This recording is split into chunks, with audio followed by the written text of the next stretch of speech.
Practice savings. Practice savings. When God blesses you, take out your tithe. Believe in tithing, 10%, and then take out your seed. Many people recommend 20% of whatever you have so that you save it. I told the School of Ministry students, you can save 20% of your income if you have time. What is pursuing you is what determines how you run. Is that true?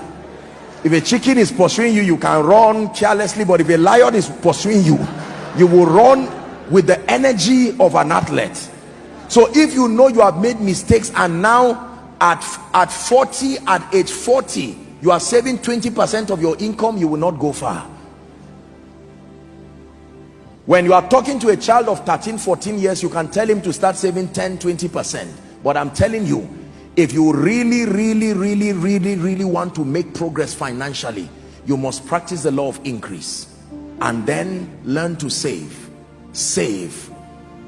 There are two basic reasons why we save. Number one, for emergencies. Number two, for investment. Write it down. In another series, we'll take our time to deal with it. There are only two reasons why we save money. Number one, for emergencies. Number two, for investments. By the way, you may want to write this down. The only way money multiplies is through investments. There is no other way. The only way money multiplies is through investments. What is investment? Acquisition of assets. That is for another series.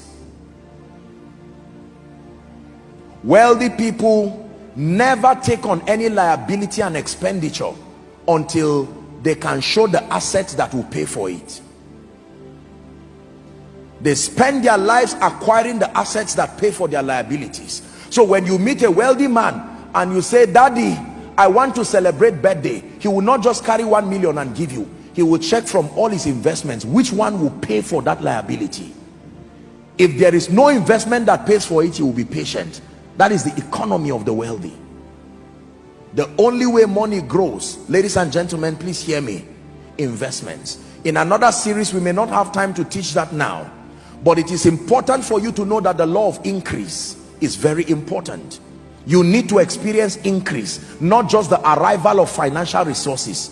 Almost everybody here with decent planning, no matter what level, you can put something together while you are praying, "Lord, open doors of favor for me," but then you are practicing your savings and you are putting something down.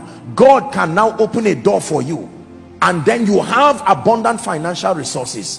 Every time you spend everything you have, know that your future is crying. Every time you spend everything you have, you just punished your future.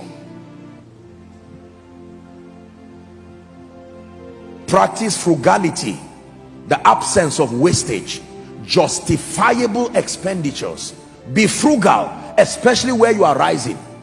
There are people who can afford to be, quite luxurious with their lives because they have paid the price to build systems that can replenish. Where you are starting and where you are rising, you must be frugal. Can I be honest with you? You know that you are really making progress financially when people underestimate your real worth, because you reduce yourself many levels below your true worth so that you can grow. People should not be able to look at you and estimate and say, "You are 10 million, you are 1 billion, you are 500 million, you are 200 million, you are 500,000. No, you should leave many layers below your true worth as a sacrifice to truly get to the wealthy place. That is the philosophy of wealthy people. A man may be a millionaire, and yet you still see him living a modest life, being frugal. The day you see him acting as if he's a millionaire, he has become a billionaire since. So if you join him just because you made 1 or 2 million, I hope you know a millionaire is not one who has 1 million or 2 million. No, a millionaire is one who has relationships that can maintain that level, intelligence that can maintain that level, systems and structures that can replenish at that level, and then financial resources that is at least 10 million. If not, you are not a millionaire. So you see, all this philosophy of 1 million or 1.5 and we say we are millionaires, then we say we have made it, and then we crash back to 100,000 again as a punishment for not learning. We start again and we repeat the same mistake. Life is a brutal teacher. It will teach you as many times as you need to learn. Painful teaching tonight, but a profitable one.